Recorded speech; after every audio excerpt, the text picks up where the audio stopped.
From the Standing Stone Farm Studio right outside downtown Nashville, it's time for the most ridiculous sports podcast in the world. So sit back, relax, and listen as Bobby Butler and Brandon Bond crack open a cold one and talk all things hockey, pop culture, and complain about everyday situations. It's the Pucks Out Podcast on the Penalty Box Radio Network.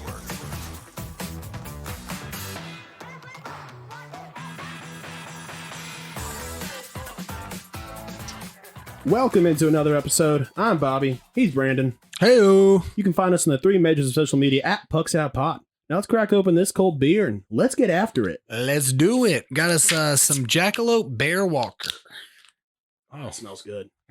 It's a delicious beer. I've spilled it all over myself. Mine almost got all over me. We're just so excited, man. Jackalope is a dope brewery too. Yeah. I've actually been on Shout the little out. tour there.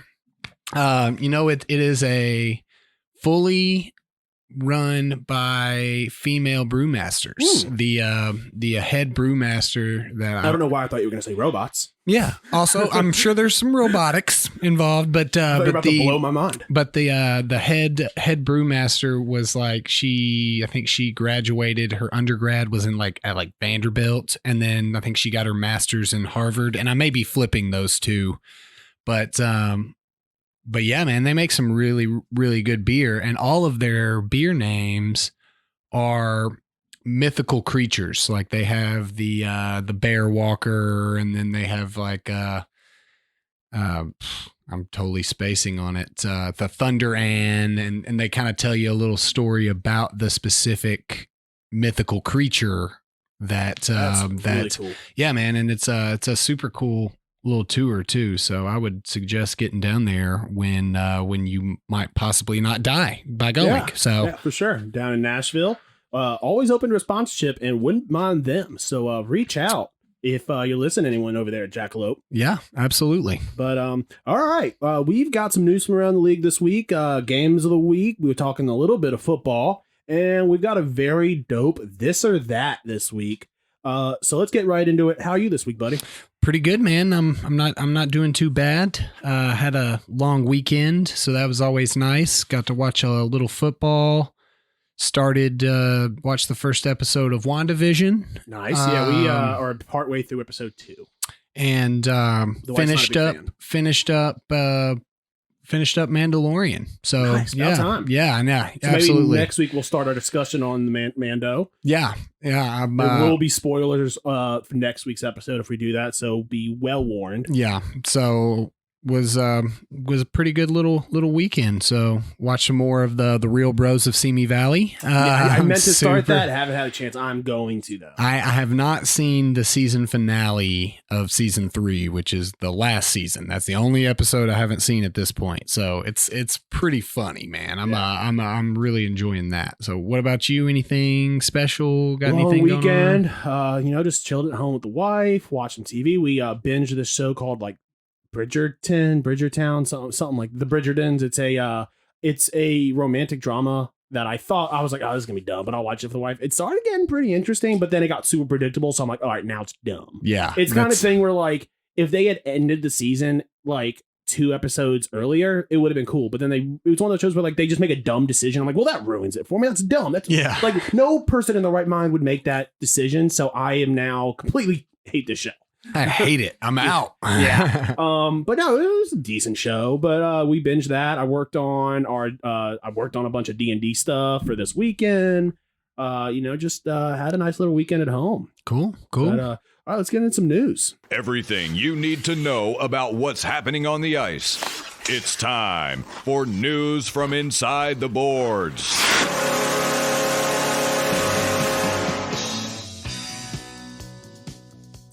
All right. Also, don't forget to check us out on What a Maneuver and Patreon to support the show.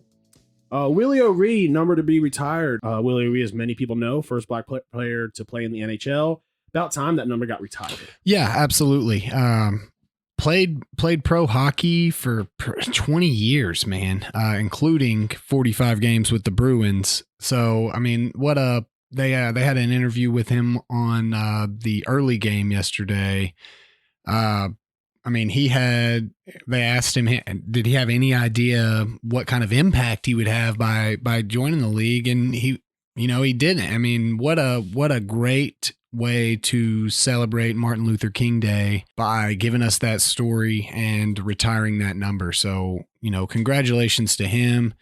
Congratulations to what he's done for the sport of hockey and black players across the league. We have some fantastic black hockey players now, and maybe somebody else would have, broken that barrier, but this is the guy that did it. So that's that was really cool to be able to see that yesterday. Yeah, for sure. Longtime Predator Craig Smith was he was supposed to be number 22 when he got there to Boston. Got there, they got his jersey made, and then he was told the next day that the number would then be retired. So he had to pick a new number. So they forced him into retirement. He can't play. He cannot play now by law. No, Craig Smith is unfortunately playing for a team that is not the Predators. As sad as it is to see, every time I was watching that game, and every time they would talk about it, I'm like, oh, old Crazy Legs, man. Yeah. What if they stopped calling him Crazy Legs up there? They're like, you're Normal Legs. We don't know what they were talking about. This is Normal Legs, Craig Smith. Fine. Yeah, like we just did our full physical, and you look okay. I'm not really sure why you're okay, right? He had like one of those situations in like Forrest Gump where he had like the leg braces and stuff. All right. Jean-Gabriel Pageau wants out of New York, the Islanders specifically. He has requested a trade, and this is nothing. This has been going around the news for a couple of weeks, but it's gotten a little bit more serious. So how do you think it affects? I mean, we're going to talk about, and we might as well talk about both these players at the same time. Pierre-Luc Dubois also says he wants out of Columbus. Torts in an interview said, straight up came out and said Pierre-Luc Dubois wants out. So obviously Pierre-Luc Dubois is the better player of those two at this time. What do you think though? But still, Jean-Gabriel Pageau is still a pretty big name there in New York for that team. What do you think it does when you've got these players that are openly saying, I want out? Now, obviously it didn't affect their play. Both these players have been playing well.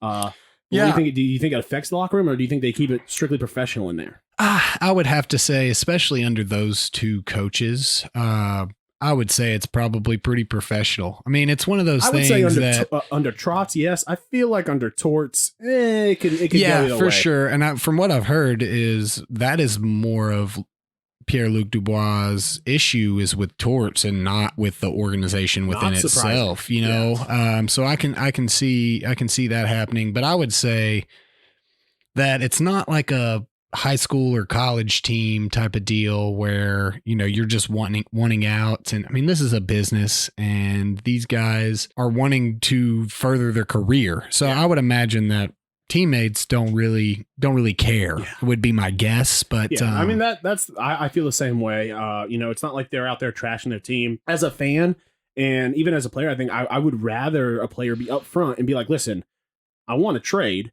I'm still playing well now, right, as long as they're not slacking out there, trying to, because I mean, to me, if a player wants to trade, they're going to play better, right? They want to up show their stuff. Off, yeah. I wonder if it's more he just wants out of Staten Island and it was just a miscommunication. He's like, this place sucks. Blues forward Sammy Blais suspended 2 games for a dirty hit on Devin Tays. Hey man, life's getting a little bit back to normal. Blues players doing dirty hits. I mean, what's more NHL regular season than that? So it only took 2 days of the regular season for him to get suspended. But then I think there was have you seen it? I'm watching it right now as we speak. If it was that hit that we saw that was like right at the beginning of this clip, I don't know about that. I mean, it's, the Devin Tays kind of leaned into it. That I have a big problem with the big suspension when a situation where a guy leans forward and gets popped behind the net. I don't know about it. I'm not so sure. Yeah, I'm watching it now. It looks in full speed. It looks. I think that's a fine. No way. Yeah, I just saw a different angle of it. Now, did you see the PK Subban hit that he did not get in trouble for? No, he chokeslammed the guy. Well, I mean, That's okay. Nobody said anything about choke slams. It's on the Devil's Twitter. Yeah, that was not even like that was like a punch. He like punched the guy down, but like right into the throat. It was a throat punch. Yeah. Like that's not even a hockey move. He chin checked him. All right, let's move into outside the NHL. Now that you know what's happening inside the boards, time for the rest of the headlines with news from outside the boards. All righty, conference championships are set. It's going to be a good week of football. We got the Bills versus the Chiefs, Tampa versus Green Bay. Half of the matchups that I want, half of each game is half of a matchup I wanted to see. I was really hoping for Bills Browns, man. Really hoping for that. Everyone was like, "Oh, we better not get Bills Browns gonna be garbage." I think it would be a better game than what this is gonna be, frankly. Yeah, it would have especially been. if Pat Mahomes can't play. Right. Yeah, absolutely. Just to lock in my, with the concussion protocol, it's not up to the player, it's not up to the team, it's up to like the NFL individual. Yeah, but do we really it. think the NFL is not going to clear one of their probably the biggest money maker for the league for this game? I would imagine they're going to make Chad. They're going to have the lineup be Josh Allen versus Chad Henne. Yeah, but I would imagine that the guy that is making that decision doesn't care about the matchup. He probably doesn't want to get sued 16 years down the line. So that's very optimistic of you. I'm thinking that he's going to be cleared because it seemed like it wasn't even a concussion within itself. It seemed like it was a nerve issue in Patrick Mahomes' Oh, the doctor's like, neck. nerve issue? No problem. Concussion? Yeah. Well, but he's still under protocol. I'm excited about this game, especially if Pat Mahomes played. I did get in early on the +2.5 on the Bills, just in case he doesn't, because that thing is going to skyrocket down to the negative if he doesn't. I didn't put a bunch of money on it, but I put a little bit on it. I'm excited about that matchup. I'm excited about the Tampa Green Bay matchup. I think that this is going to be both games are going to be a good battle for sure. So as things stand right now, and while we're recording this, Mahomes is questionable. Yes, he's still under the protocol. As of things are right now, who you got going to the Super Bowl? As things are right now, I think even if Mahomes played, the Bills are looking really good in my mind. And I mean, the Ravens didn't look great, but they kind of held them in check. I think the Ravens defense is better than the Chiefs defense.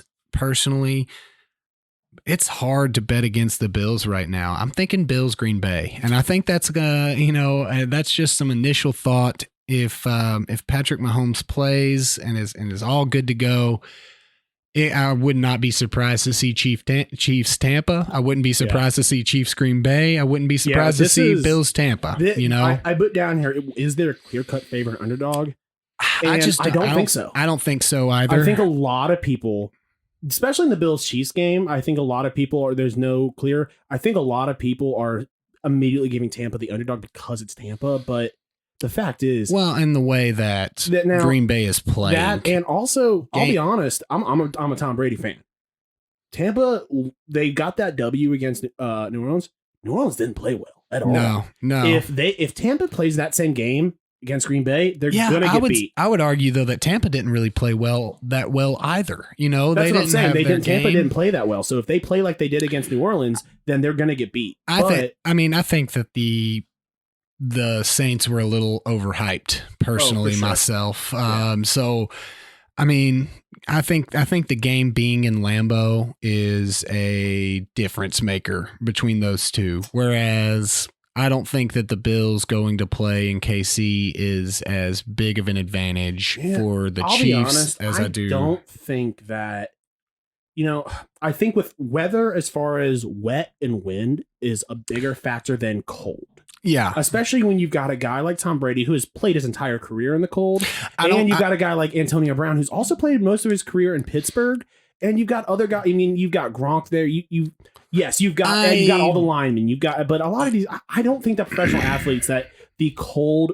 Listen, I was never anywhere close to being close to even a great college athlete, but I still played many, many, many times in freezing cold weather when I played in Maryland, and when I came to the South, there were times when we played in single digit. And I'll be honest, it's a lot worse for the fans than it is the players. It's not and that's necessarily without the best of the best equipment on the sidelines keeping you warm. Well, it's not necessarily I'm thinking Tom Brady's going to have a problem with the cold. I think it's more of a problem and issues with some of the playmakers are going to have to go into that cold and have to deal with it. Some receiver, like you said, Antonio Brown is a player that has played a lot of his career that way, Gronk. But Antonio Brown stays warm by fueling himself from all the hatred that he's gotten, okay? He doesn't get cold because he just except for his foot that one time when he was a Raider. So here's the thing. He might actually benefit from this now. That made him he's like an Mr. Freeze. Iceman. Yeah, turned him into Mr. Freeze, and he's actually going to become he's going to have 400 receiving yards in this game. Yeah, absolutely.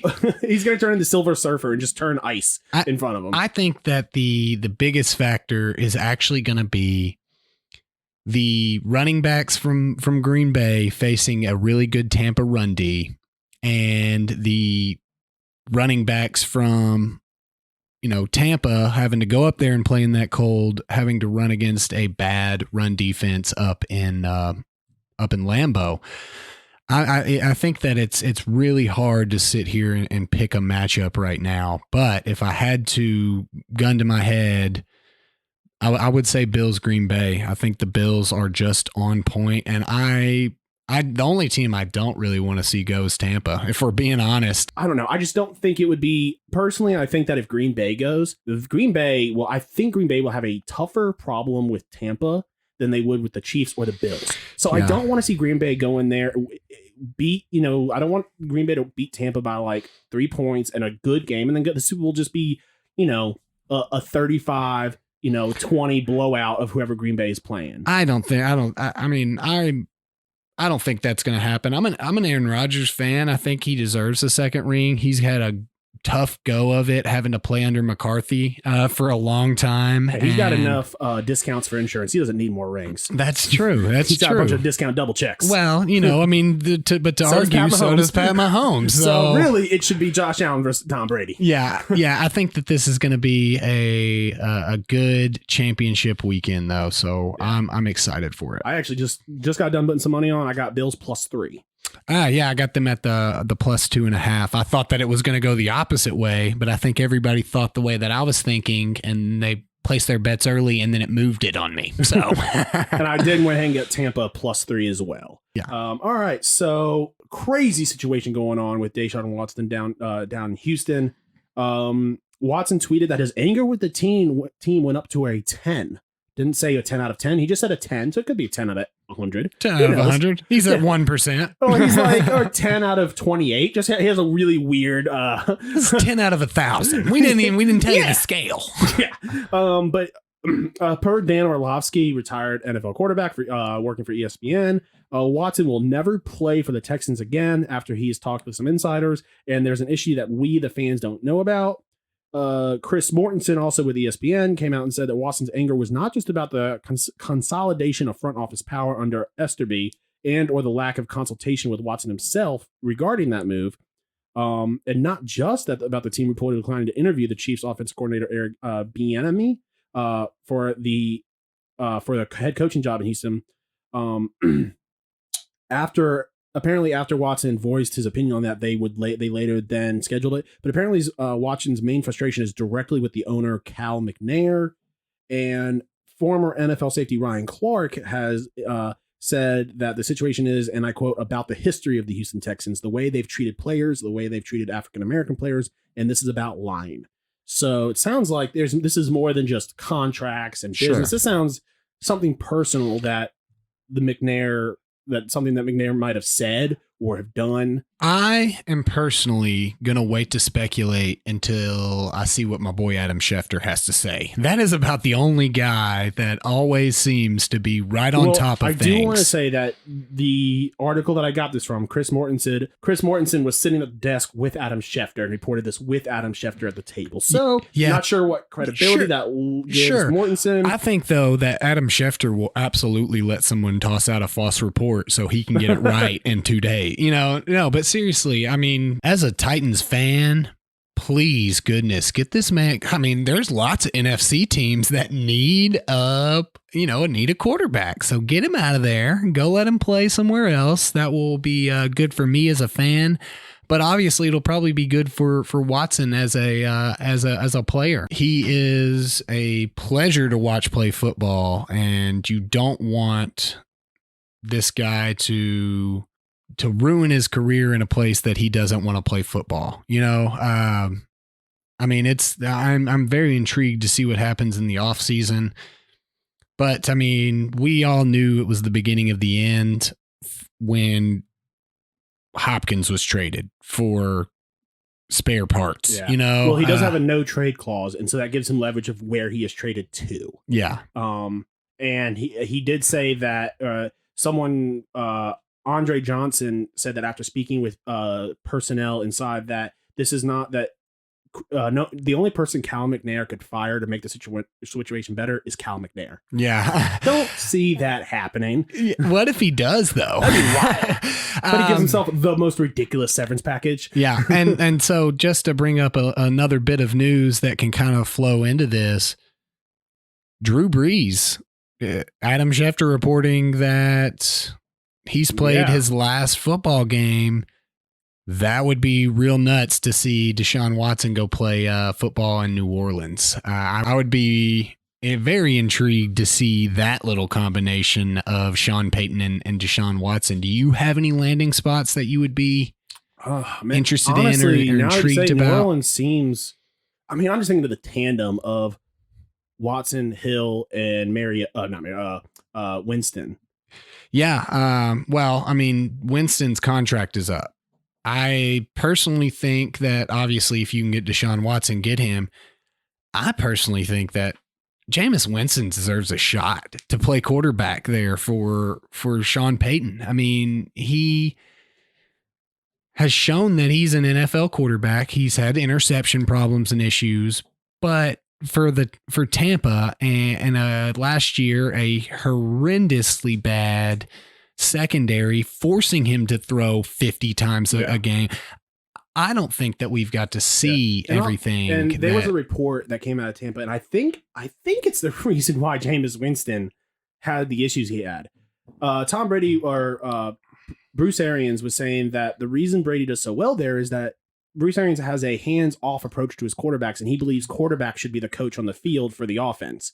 Yeah, that's great for Tom Brady. You know who that doesn't work well? A young Jameis Winston. So if Bruce Arians was like, hey, man, or it was like, hey, just go out there and do what you want. Jameis Winston, a young quarterback who is not Tom Brady is going to have issues. Well, and arguably not a smart quarterback as opposed to being an extremely talented athletic quarterback.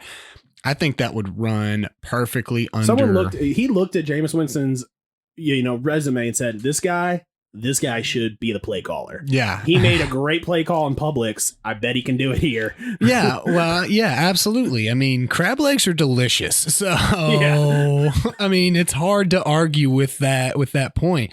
All right, let's move into what we're talking about today.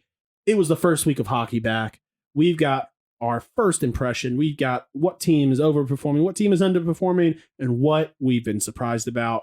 We'll start us off. What was your impression from the first week of hockey being back? Man, my impression was that it just seems like teams are going hard because of exactly what we've talked about being 56 games, that the teams that generally start slow know that they can't start slow. And so we're getting a lot of the random wins. Obviously anybody can win any given game. That's why they play the game. But it seems like some teams are starting a little faster.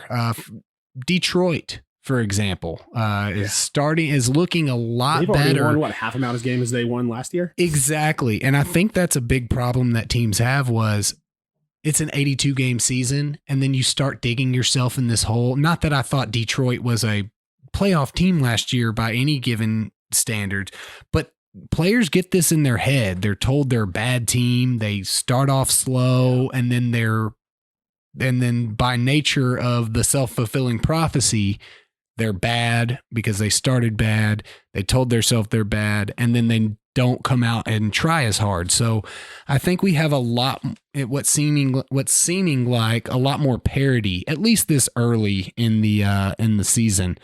So my first impression is I think we're going to have a much more competitive year than we originally thought. Yeah, I mean, you hit the nail right on the head. I'm right there with you, but it's also just, I mean, it's a lot to take in from the first week. I was able to get NHL TV right the morning of, so I've been watching pretty much all the games. I think at one point I had 3 different screens up watching all these games. Man, it's just so much fun to be watching hockey again. And it is weird. Like, you keep hearing the same thing, like, oh, this is a big rivalry game. You're going to hear that phrase a lot this yeyear, and I'm excited. There's going to be a lot of big rivalry games. It's going to be interesting to see how, these players deal with what's going to be, in an 82 game season, you might have maybe 30 very, very physical games. This year, almost every single game is going to be super physical, especially towards the end when you've played this team 6 or 7 times. Night one, Bobby Ryan and Zach Werenski got into a fight. Now, those guys are best friends, and it was actually a funny story because Bobby Ryan bought Zach Werenski's parents tickets to the game, and then they got into a fight. And then they played at Michigan together. Yeah. So that's game 1. Game 8, these guys are going to be going at it every single game, and we're going to see that around the league. And I think it's going to really be a testament to the sport and these players. How tough are these guys? These guys are going to prove that they are the toughest athletes in the world. And this is going to be a good time. So while yours was more analytical, I was coming more from the fan aspect of this is going to be an awesome season. Yeah. And I just hope everyone stays healthy. Tonight's game, the Preds versus Hurricanes, it got postponed. We've seen the Dallas schedule got messed up. The Panthers schedule got messed up. So hopefully, one of our questions was who's underperforming, and I thought about putting Dallas on there, but they haven't won yet. They still haven't won a game. They still zero wins. I mean, these dudes haven't even shown up to play yet. Yeah. But so let's move into teams that you think are overperforming. And it seems like we got pretty close. I got the Habs. Listen, we all knew that the Habs were on the up and up these past couple of years.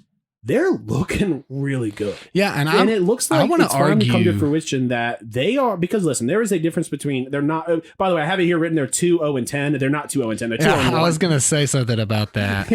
I want to disagree with you, though, that I don't think that they are underperforming or overperforming. I think that they're performing exactly the way that they should perform. They've got a good team. I think a lot of people saw their record maybe looking like this, but the way that they have won has been, like, just from the games I saw, they're looking clean. They're passing well. They look like a team that's not, they don't look like a young team. No, they've got some pieces, and the way they performed in that playoffs last year, I am absolutely not surprised whatsoever. And I think they're performing exactly as I expected, and not necessarily, maybe a little better than what I expected, but not this massive uptick. Well, I guess, after seeing what I've seen, I honestly wouldn't be surprised if the Habs pull out winning the Canadian division. Edmonton, and I'm going to talk about them later, they look rough. Yeah. And I think the Habs, and Toronto looks like they're having a couple issues, but I think the Habs, and honestly, it would be fun to see if Habs and Ottawa are fighting it out for who wins the Canadian division. Yeah, absolutely. I don't see them winning. I think that Toronto really figured it out after that Habs loss early. I think that you're going to get a lot of great performances in the Canadian division. But no, it's one of those things that I don't think it's going to happen, but I wouldn't be surprised if it did. Yeah, and honestly, from what I've seen so far, I don't think any division is going to be a clear-cut winner of who wins. No. Even Central. I think everyone was saying, Tampa's got it locked up. Yeah. I think Carolina's going to run. I think that the Predators... The Preds look good. That loss last night against Carolina, that was in my opinion, they played the best of their 3 games. That was their best game they played. They just, obviously when you hit the bar a couple times, you just drop. Yeah. I completely 100% agree with that. I think the problem that the Preds have had and fans of the Predators have had is that they think that we got to keep getting bigger names in there. Well, what happens when you get a bunch of big names in there is they have to play different roles within a team that they normally wouldn't have to play. And I think that we have a more complete team than we had last year, and players are able to assume the roles that are needed within the thing. You got guys like Luke Kunin in there, doing play. You got a lot of guys who Erik Haula, he's looking really good. Cousins is looking really good. For the past 3 years, the Preds have been relying on it was kind of thing of where if Forsberg, Arvidsson, or Johansson didn't show up to a game, you're losing. Now, if those guys don't show up, you've got these guys, these young guys that we are finally got into the system, and not even young guys, maybe somewhat veteran guys who kind of had a role playing position. Now they are able to take some of the the work off those big name shoulders. When I'll tell you who I'm most disappointed in the Preds, and then after this I'll move into my team that's overperforming. I mean, I'm more disappointed in Fabro than I am almost of anybody on that squad. He just seems to be making silly plays, putting the puck right in the middle. There's been numerous breakaways that have happened over a lazy pass that he's made. So I'd really like to see him step it up. But the team that I have that is overperforming, as good as they've looked in the 2 games they've played, Ottawa. They're 1-1 right now. And they definitely have some pieces that they're not a bad team, I don't want to say, but the defense that they're rolling out there is not great. I mean, obviously it's hard to say they're overperforming at 1-1, but I mean, it's just, I just don't foresee them sticking to that top portion of the Canadian division. I could be absolutely wrong, but that's just the team that just off the eye test, off of 2 games, that I think is overperforming a bit. Yeah, I know, and I see that as well. But let's move an underperforming, and I'll start us off. Pittsburgh, man, it looks like there's a disconnect in Pittsburgh, and I don't know if it's just rubbing off from the Steelers. But man, they didn't look good in that opener. They right now they're sitting at 1-2. I think that we are. And listen, they won so many cups. I think it's about time. Just like we saw, I think that they are about a year behind where Chicago is right now, and it's a trade off. They won those cups. Now they're suffering. And listen, if I'm a fan, fine. You accept this phase. When you make a deal with the devil to win those cups, this is happening. You just have to ride it out and see where it goes. But I still think that for the talent that they have up front, they should be doing better, man. They can't be. I mean, Jari letting some soft goals in. I think Pittsburgh's problem is that normally they have a good offseason to work these additions in, and they can get more used to those star players, Malkin, Crosby. I agree with you that they're underperforming, but I don't think that we're going to see a massive jump necessarily up to the top of their division. I don't think they're going to be sitting at the bottom like they have been, but I just don't see them making that massive leap ahead. No, I just think that, I mean, a guy like Malkin, who is most certainly underperforming, it's just an odd situation there. The season, I expected them to be middle of the table. I think that they are going to be pulling up the rear this season in that division. I mean, they are. I think they're going to be struggling this entire, especially with this kind of format. So do you really think that they're underperforming, or do you think that they're performing exactly as you thought they would perform? No, I think they're underperforming where I thought they'd be performing middle of the table, maybe squeak into the playoffs. I think they missed the playoffs by a substantial margin. Okay, I guess it's more of a disconnect of what we are saying underperforming is the team that is going to perform better. You think that they're going to stay right where they are? So I'm saying overperforming, underperforming from where I thought they would be to begin the year. Okay, I was more talking about the team of my underperforming team is the team that I think is much better than they're showing us. I have Vancouver. They're sitting at 1-3. Now they've had some tough matchups. some of that youth it really needs to step up to the plate. I think I think the problem is exactly what we talked about a little bit ago. You don't want to get really stuck in that hole and get in that thought process. Yeah, I'll be honest. Their loss last night against Calgary was very disappointing. A, because they cost me some money. B, because I thought for sure getting JT Miller back, they had coming off a loss, they would get their shit together. They did not. They did not at all. And now I've lost confidence in Vancouver. That was a game. And listen, I think we're so early in the season. There is no must wins right now. But there were two teams that I think that had a quasi must win last night, and that's Buffalo and Vancouver. Yeah. Buffalo went in and got the job done very well. Yeah. Vancouver went in and they struggled. Those were because they weren't must wins, but they were statement games. Buffalo, they went in and they made a statement saying, listen, we struggled in the beginning, but this is who we are. They went in and they showed a very good Flyers team who's who. The Flyers are looking really good. Yeah. And for the fantasy podcast, I know that, some of you may not listen to that, but Bobby and our third co-host Davey have a big water bet going over who will go further in the playoff. I think that's what it is. It's not record or anything like that. It's who goes further in the playoffs. Yeah, it was. I don't remember if it was points or playoffs. I think it was playoffs. I think it was very like we think this person will do better next season. So, I think it's written down as who goes further. So who goes further in the playoffs? And because we had that argument of, well, what if they go to the same round? I said, well, it's who plays the least games in that round would be the winner. But I mean, I think that you are looking like you are going to smash on him on that, dude, because the Flyers are looking amazing, Columbus not looking great. So, surprised by anything? What are you specifically surprised about? Honestly, throughout Edmonton's this early season? You can't have. Listen, McDavid came out, got a hat trick. No one's surprised. No one's shocked. McDavid doing that.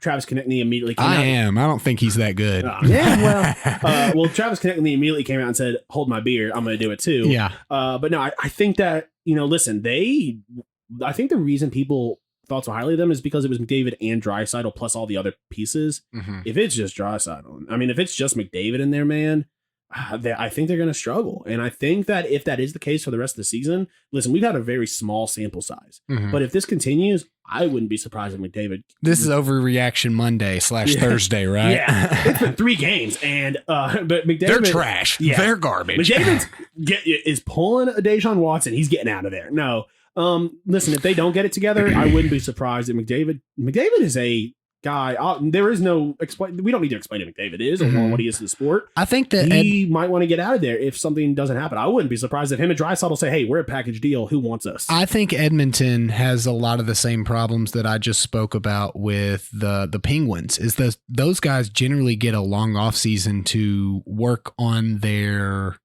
chemistry with guys. I mean, those Malkin, Crosby, McDavid, Draisaitl are chemistry-based players that learn to play with players and learn their styles and make them better. I think that's a big problem that these 4 guys are having this season is they haven't had a lot of time with these acquisitions and learning the styles of these guys. So I agree, though. I think that we're going to see a little bit more coming out of Edmonton. Mine is I didn't think Chicago was going to be great. I just didn't think that they were going to be this bad. Malcolm Subban, a great guy, but he is not a starting goaltender. It is, but just argue, neither is Delia. They look in our rough. Prediction show when we were talking about the Blackhawks. The moment I saw who their starting goaltender is going to be, I immediately backtracked and I was like, no. Those are not goaltenders that you want to have. Yeah. Like both of those guys should be like emergency goalies, in my opinion. Yeah. And I think this is by design. I don't think that they wanted to win. That's why they got rid of goaltending pieces. And because they realized, if we have decent goaltender, we're going to stay middle of the pack. We're not going to be able to ever do anything with our squad.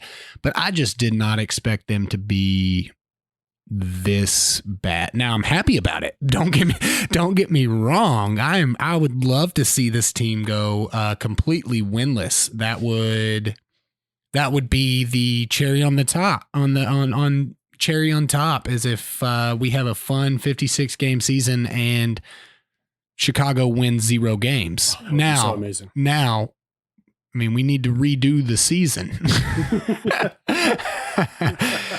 Yeah. So that, I mean, you know, some great choices. I really like your picks. I really like my picks as well, but we got some games of the week, right? Yeah. Don't forget that new drop, baby. Games of the week. Bobby and Brandon do the work, so you don't have to. The best from around the NHL and what to watch.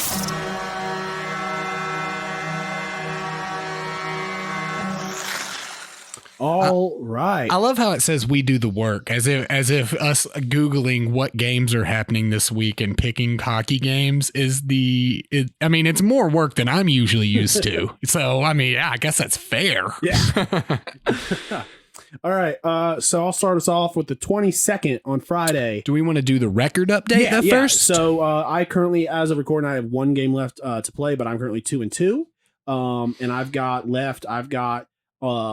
on the 20th, I've got Oilers and Maple Leafs. I got Maple Leafs winning that game. You are currently sitting at 3-2. So my hope is to tie this week up. So I'm wanting, you know, the Oilers to go out and step up their game for me. Yeah. Not only because obviously we want to see them do well, but so we're sitting at a nice 2-3. Now, before we go into our picks, I did want to, so we explained it on air, we're going to have a lot of postponed games this year. We decided as a crew here to nobody gets points for overtime losses. We want to have, so we'll do dash whatever games that are postponed, and it's not going to count towards our win-loss record, but it's based on winning percentage. So you don't get credit for it either, because we are picking the games within the week. We're not going to go back and check for missed games that are played later in the season, I think. Is that what we have agreed upon? Yeah. Okay, yeah. Perfect. So go ahead and start us off, bud. All right, starting off, I've got Preds and the Stars. It'll be the Stars' first game of the season. It's going to be interesting to see how the Preds deal with that. You know, as of recording, their last showing was a 4-2 loss to Carolina.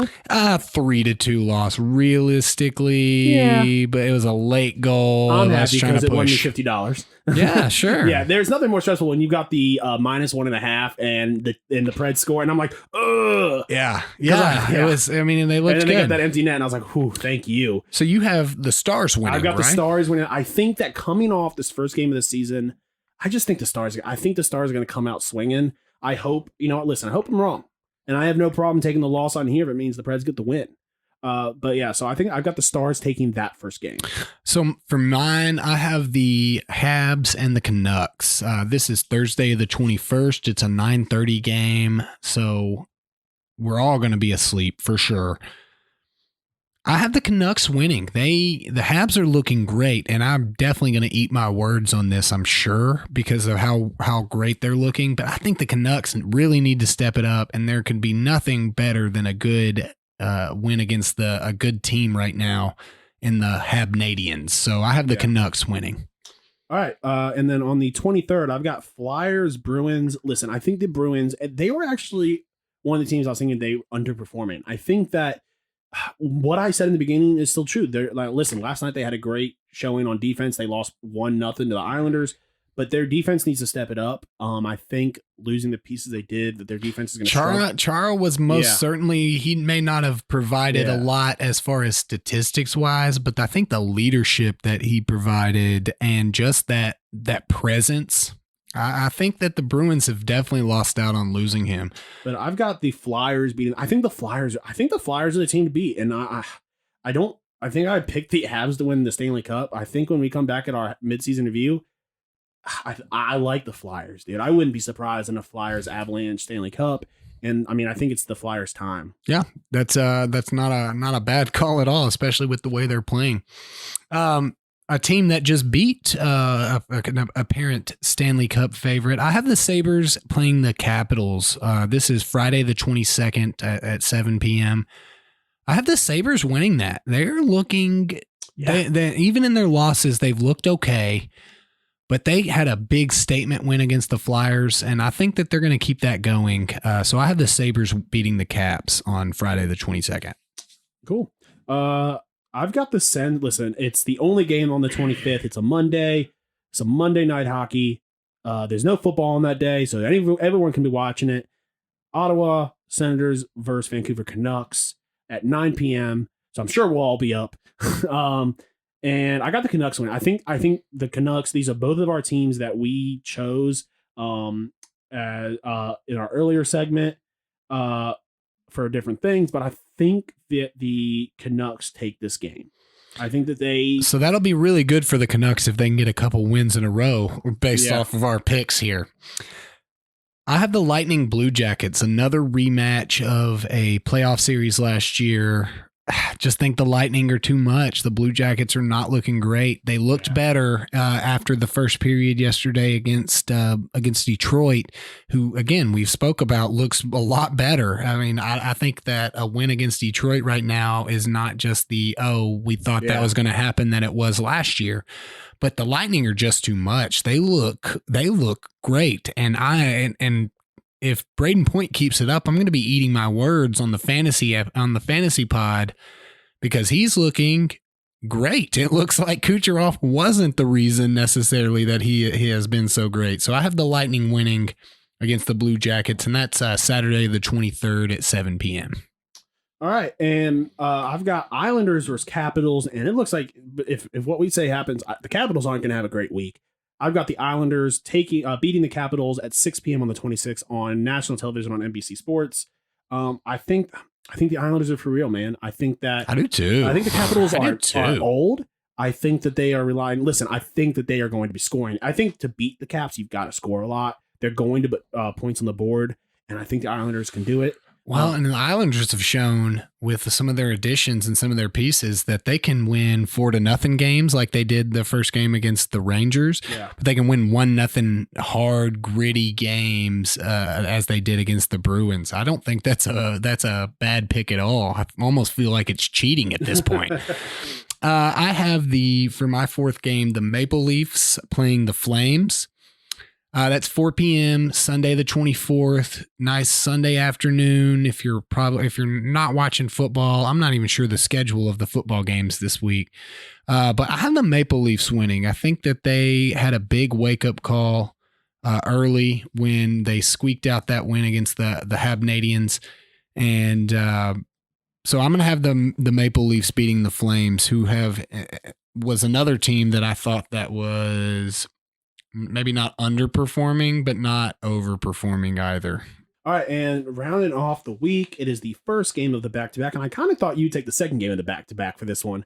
I've got Preds versus the Blackhawks, first time facing them this season. Let's hope that we sweep them this back-to-back, but I mean, listen, I think when the Preds and the Blackhawks play, it's always a good matchup. Yeah. They both teams bring all of their all they got. Let's hope for another goalie goal. But I got the Preds beating them at 7 o'clock. Unfortunately, it's not a national televised game. I think there's only 3 Preds nationally televised games this year.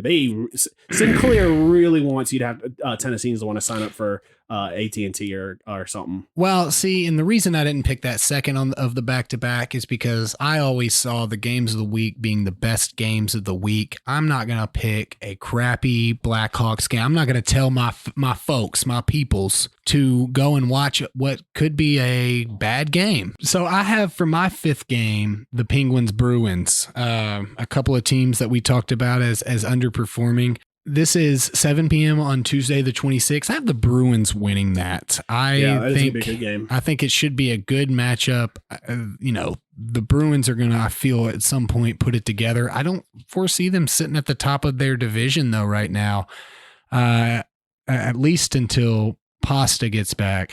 But I have the Bruins beating the Penguins, who we have discussed as being a underperforming team that may not start performing. So, all right, we got joke of the week.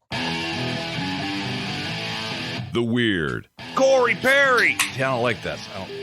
Wild. I think the first read was a good one. Now I'm overthinking it. Outlandish. Each sixth chick sat on a stick. Little tongue twister. And downright dumb. You're kidding me. It's time for the joke of the week. All right. Man arrested after impersonating a cop to steal a single donut from a convenience store. Man, that's rough. Taking a felony for a donut, dude. Is it and from a impersonating an officer, yeah, and convenience store at that. It's not even like he rolled up into the Krispy Kreme, you know, which is arguably, and I think you have a different opinion. Don't you say it.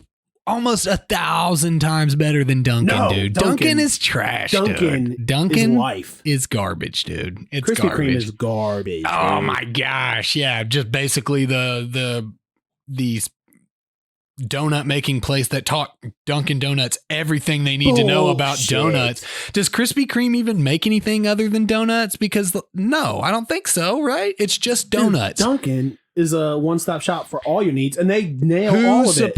Who supplies the donuts in convenience stores? Let me ask you that, Bobby. I've seen both. Krispies. I've seen both. I've never seen a garbage convenience store supplying Dunkin' Donuts.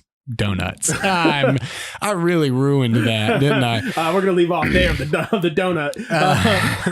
But yeah, so this is. Let me see. My favorite line is the first line of this. Investigators say tip from a convenience store clerk, that their CI, I guess, about a stolen donut led them to arrest a man accused of impersonating a police officer. What? I just want to hear yes. Wait, you're this dude be snitching, dude. It's a donut. You're That's what I'm saying. He called 911.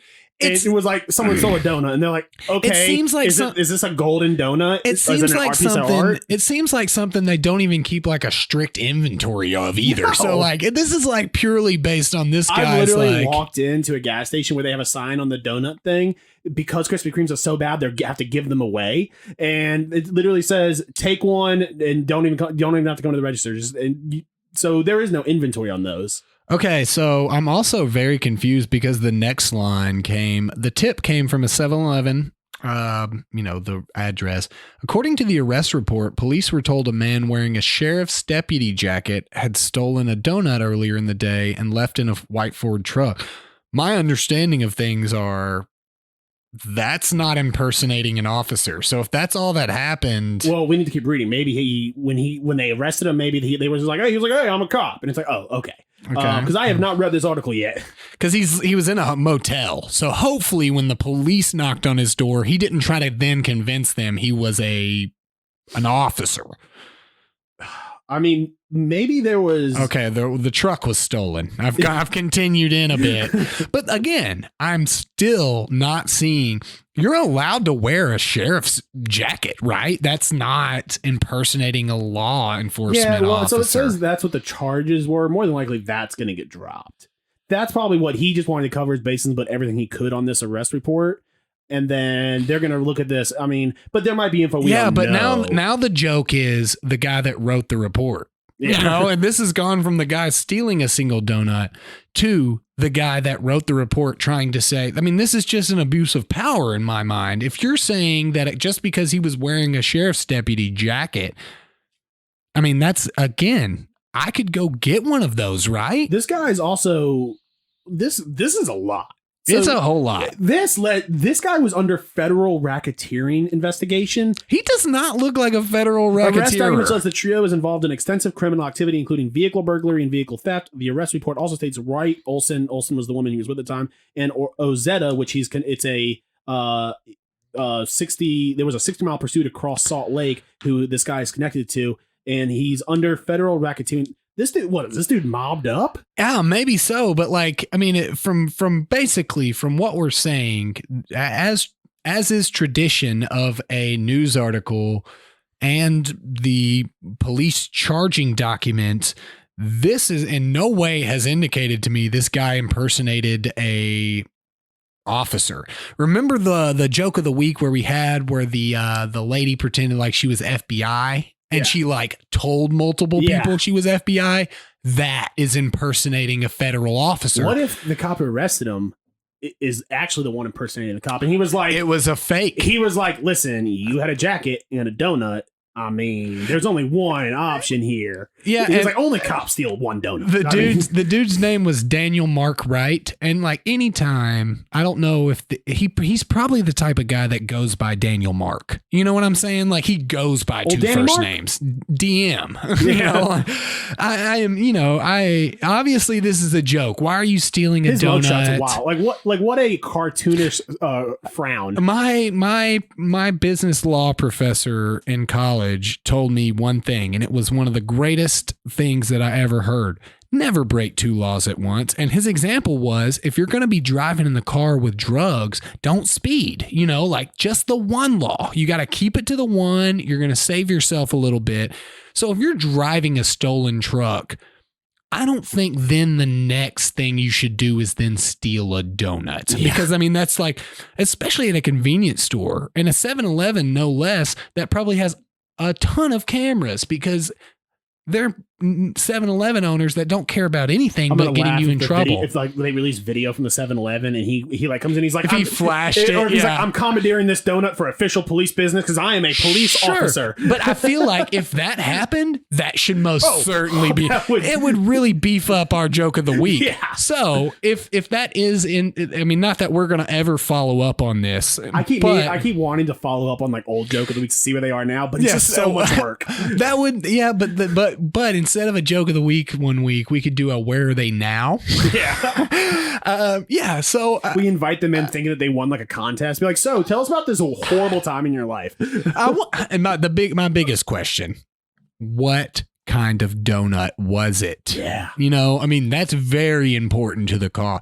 If this We're dude, both rooting for our favorite donut place, like, because it's good enough. Well, I don't even care if it's my favorite donut. I just more care that you at least gone to prison for a good donut. Because if it's just a glazed, I don't know, dude. A glazed hits right. I hate glazed, dude. They're so boring. Yeah, but boring is delicious. It doesn't hit the spot for me. Pepperoni pizza is boring according to your but argument. It hits the spot for me. Sure, okay, so like just because it doesn't hit the spot doesn't mean that it's a bad donut. It's the donut that started it all. So my thing with donuts, and this is because I'm a big guy, I always equate things, is what I'm getting from this worth the calories? And for me, a glazed donut, Boston cream, yes, I will. Okay. I will kill 3 Boston creams at a sit. See, I'm a Bavarian cream guy. Yeah, and we realized that if you get a thing of Boston cream at Bavarians, you don't know what the hell's what. And I don't think you got any. But there was no Boston cream because the Boston cream is the white filling. Yeah, they were all Bavarian. See, and I'll tell you this, and this is an unpopular opinion. I'm a donut hole guy, and not because they're not the exact same thing as a donut. They are not. They're not. But what I'm saying is, at least you get 100% of what you pay for, as opposed to getting a donut where they've cut out the middle of your. That's why Boston cream's and Bavarians, boy. Yeah, for sure. You get the cream inside of it. Yeah, you get more. But yeah, I mean, you know, I'm not sold on this. This is obviously what a joke. Why are you doing this, guy? Why are you leading them to the, back to your modal room and, escaping a 60-mile pursuit across Salt Lake in Utah? And then that was a guy he was connected to. That wasn't him doing that. But I think they were all in the same motel. Really? Motel. From what I've gathered. Nobody's going to check on it, so let's just assume. Yeah. But yeah, I mean, what a joke. But this is an all sides involved joke. 3 different jokes within one joke. The guy who reported the store clerk, you're a joke, bud. I think what happened was, so he, like when you're fudging numbers in a book, you have to fudge a small amount of number. He steals 1 donut a day because he can fudge one missing donut. But then he couldn't fudge his 1 missing donut. That's true. So that's when you just. But at that point, though, Bobby. At that point. But at that point, Bobby, you still report, but then you say he stole 2 donuts, and that way you still get yours. Yeah. And then the guy that obviously was in a stolen truck, parked within view of the camera, stole the donut. Yeah. And then that's how you get caught in lies, because you can say, "Oh, he stole this and that." They're gonna find, actually, we only found residue from 1 donut. See, lock them up, boys. Yeah, I guess so. But then the third of saying this guy was impersonating an officer, unless there's more information that we don't know, for wearing a jacket. I'm gonna. That means every single person at hockey games or impersonate NHL players. That's not a felony, though. All right. Time to cast your vote. Vote your cast. Choose your pick. Pick your choice. Make a decision and take a side for this or that. All right. We got a good one here. All right. So, lifetime free season tickets, your choice of seat location to all your teams. You get one per major sport, includes the postseason, but never be able to watch any game that doesn't include your team, or have access to every single sport game on television included in your standard package, which means whatever you're paying for currently for how you watch live TV, you get every single game out there in any sport, but never be able to watch a game your team is in, home or away, postseason, preseason. If your team's playing in there, you cannot watch it. Okay. And we picked some teams that, for the sake of the argument, are our teams for this, so that we can't say, oh, well, this week it's my team and that next week it's not my team. And we said, just for the sake of the argument, you can't change your team every week. Maybe once every 3 years you can change a team. Okay. So give us a list of for the sake of the argument, your teams. My teams, obviously NFL football would be the Tennessee Titans, NHL, the Nashville Predators, baseball, I have the Cleveland baseball team. I'm guessing you get tickets to any college event of your college of choice. If I want to go see volleyball, I get to go see them. Okay. For that, yeah. If you want to make the trip down to Auburn to see the volleyball, sure. Yeah, I mean, I would love that, obviously. That sounds awesome. But yeah, Auburn Tigers for my college team, Nashville SC for my MLS team. I'm guessing we get to put an English Premier League team in here. Sure. I have Everton Toffees on here. And the Atlanta Hawks for my NBA team, and I threw a little sidewinder at you. I got my darts guy, Gary. And I think I'm throwing him on mine as well. Okay, Gary the Flying Scotsman Anderson for some darts. Now I think I know what we both are going to pick. I think this is a really tough one. It is a tough one, and I went out of my way because it seemed so one-sided that I had to make the penalty on the other one a little bit more. Yeah, it's a tough penalty because I mean, just getting to go to games is awesome, but like having to not watch sports is yeah. So my question is, I guess, because we can't watch our team, can we still buy tickets to go see our team?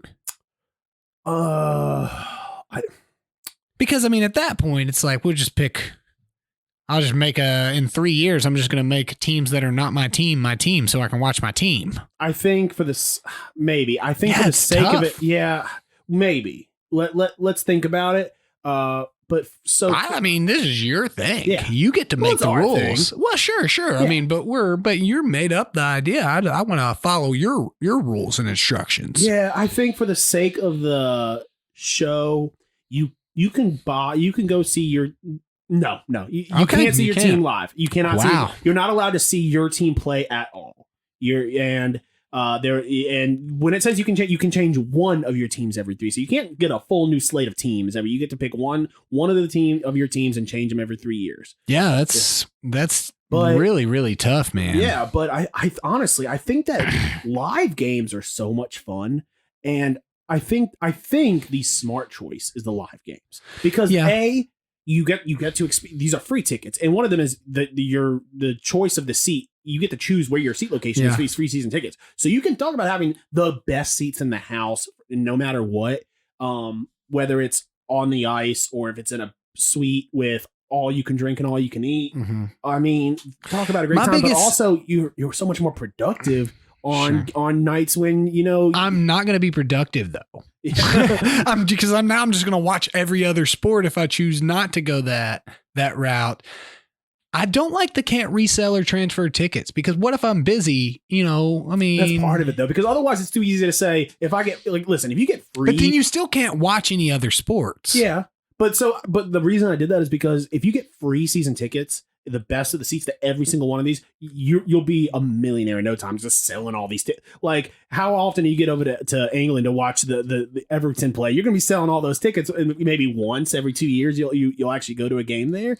I mean, you'll be making bank on those Red Sox tickets. I'm just saying though, but I don't think I ever said my teams. That's the only problem I have. I'll let you do your teams in a second. That's my only problem I have is like the making bank would be one of the few advantages to picking the goings, because going to see live sports is great, but sometimes you just want to sit at the house and watch it on, or you want to go with your friends and watch it on at a bar or something. So, but go ahead and say your teams. Mine were Washington football team, the Predators, Boston Red Sox, Notre Dame Fighting Irish, Nashville Soccer Club, Atlanta Hawks, and Manchester United, and Gary the Flying Scotsman Anderson, baby. So listen, if we want to change it to where you can sell, then I think it makes the choice so much. Because listen, if I'm selling the best seats in the house to Manchester United games, I'm making so much money. Let's do this. You get, if you decide to sell, it becomes the same price as the worst seat in the house.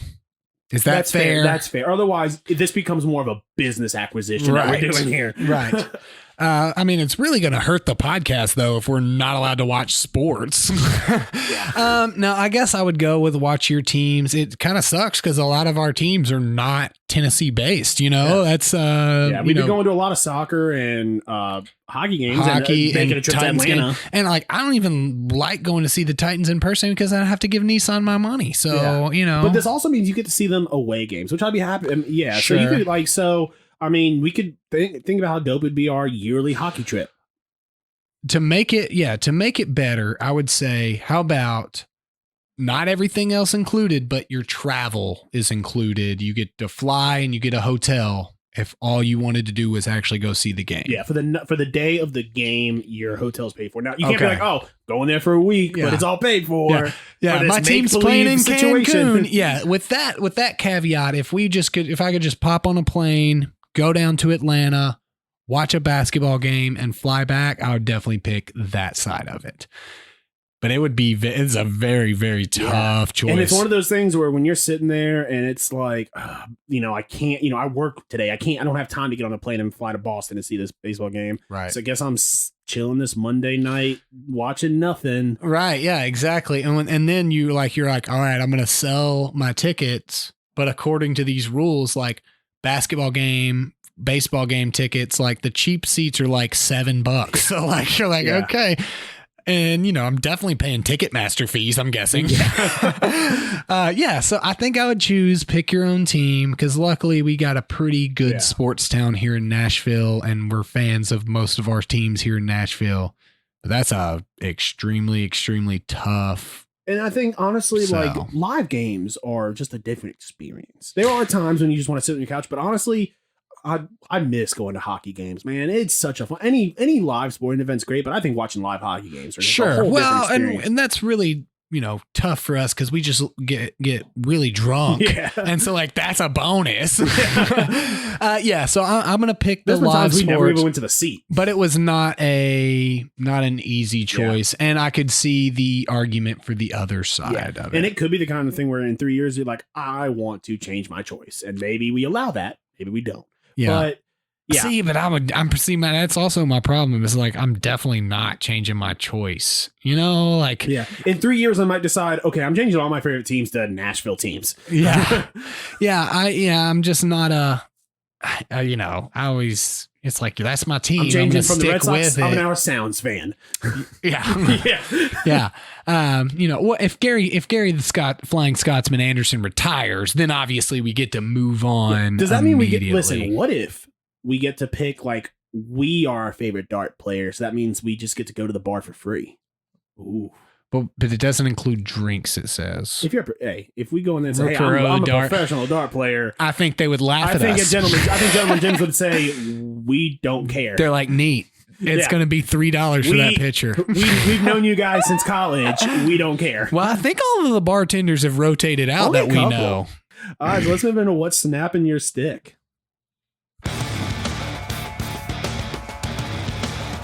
Bobby and Brandon are about to find out exactly what snaps their sticks.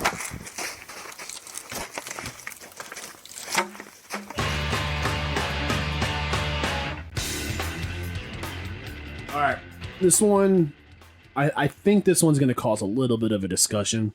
So let's get it out of the way. The absolute severity of holding calls in the NFL. So bad. So bad. Listen, I understand that there needs to be a punishment for a holding call, but if you've got a 70-yard touchdown pass and it gets...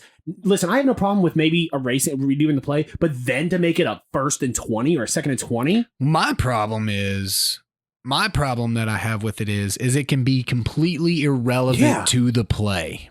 And like that Deontay Harris. Like literally, so if a lineman falls down, like literally I saw one where a lineman fell down, like was falling backwards on his back, and he instinctually grabbed what was in front of him to keep from falling down. And he like barely grabbed his jersey. A holding call, that touchdown's called back. Listen, if you want to say that you replay the down from where it was from the holding call, fine. Or if you want to, or even if it's maybe 5 yards, if it's past the line of scrimmage, maybe 5 yards from where the holding call happened. But yeah, I mean, it's just a holding call shouldn't be the reason teams completely lose games. Like it almost feels like holding calls and pass interference are almost equally as I also think that sometimes pass interference calls, like I don't know, it's hard to explain sometimes. I think that with slow motion, it's kind of caused, refs to be more ticky-tacky with their calls. Mm-hmm. There were things like, what was it last week where one of the players, it was a catch. It was all, for all intents and purposes, it was a catch. But in super, 100 times slow-mo, you could see it shake, the ball shake a little bit, and then there was a question about it. That was a catch, man. Yeah.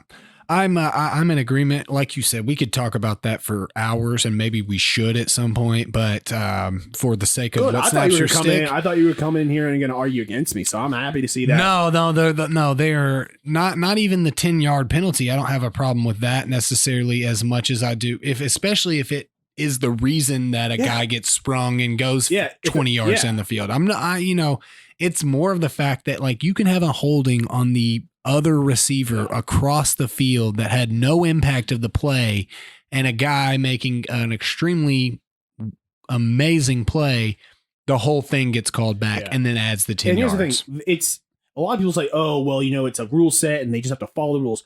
These refs have shown that they can use critical thinking skills to see, okay, they can make judgment calls. Right. They make judgment calls with helmet to helmet. They make judgment calls all the time. Yeah. So when one guy pushes one guy and the other guy pushes and they only call it on the second pusher, that's a critical thinking. Let's have them. First step is make these guys full-time employees. That's, again, a topic for a whole different discussion. Yeah.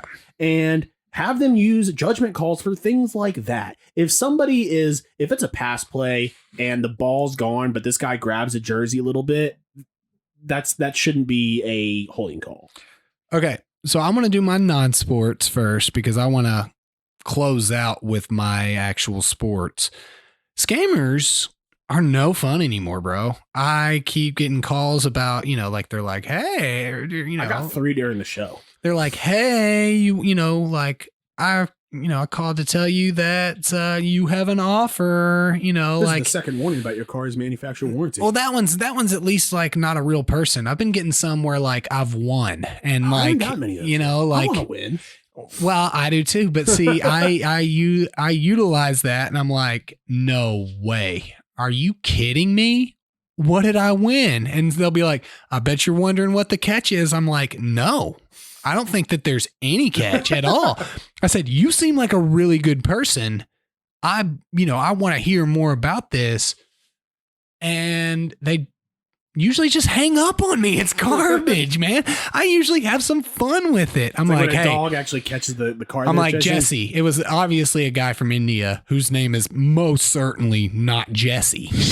And he's like, I'm like, Jesse, hang tight, bro. My mom is calling. Please don't hang up. I really want this offer. And he just hangs up on me. It's garbage. And so what do you got for non-sports? The people, you don't have to wear that mask around me kind of people. Because if you're saying that, you're probably exactly the kind of person I gotta wear my mask the person. Around. Yeah, exactly. During the holidays, my mom was getting her tree and she was like, had her mask on, and the guy came up and was like, oh, let me help you load that up. And he's like, you don't have to wear that thing around me. Yeah, it's not. Actually, and my mom is in the high risk, and she's like, I'm good. And he's like, oh, that's a bunch of hooey. And it's like, dude, I'm pretty sure you're exactly the kind of person she should be wearing her mask around. Right.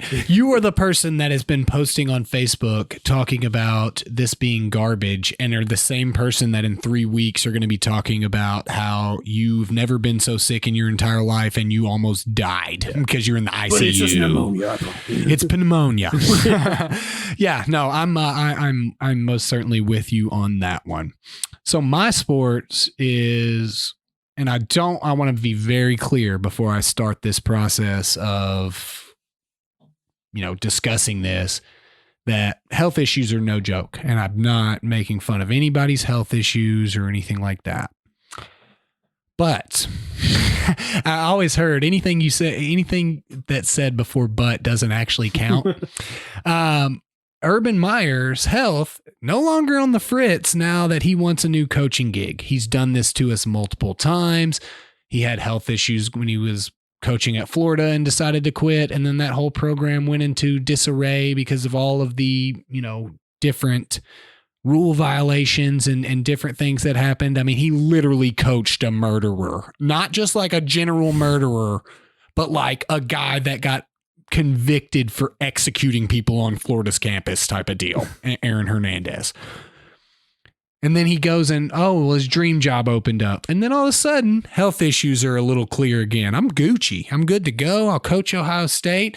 And then he kind of got forced out and claimed health issues after protecting one of his assistant coaches for years, which was domestically abusing his wife.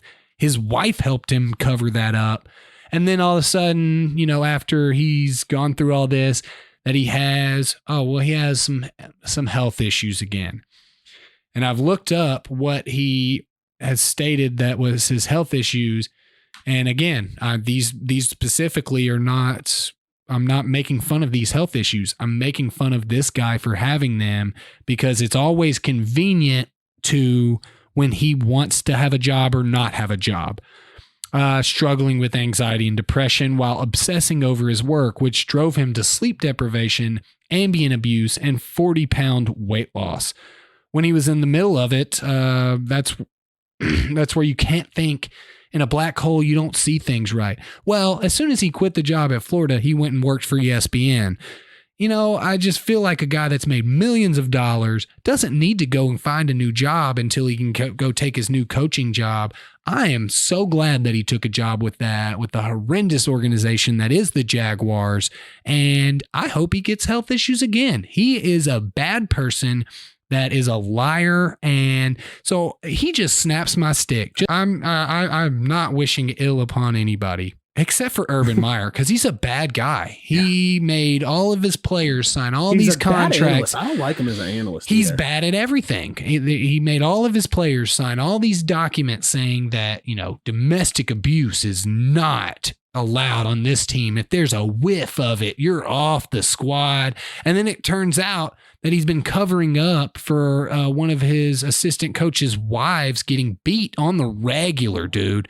He is a shit person, and I have no qualms about saying this. And if people have a difference of opinion, please feel free to bring it forward. Screw them.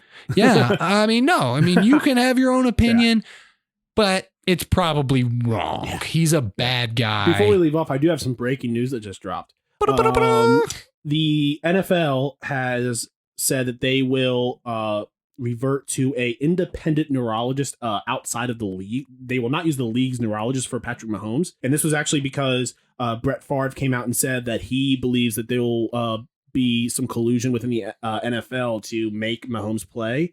So the NFL has been pushed to Brett Favre changing policy. And because Brett Favre was pretty much like, hey man, I've got so much brain damage because of the NFL. And it's like, yeah, we know, dude. We know. But we're aware. Yeah, it's not hidden. So the NFL has sought a independent neurologist. But all right, guys, thank you so much for joining us this week. Remember, on Mondays, we got the fantasy show. We'll see you guys next week. Peace. Thanks for listening to the Pucks Out Podcast. To see what other ridiculousness the guys are up to, check them out on Twitter and Instagram @PucksOutPod.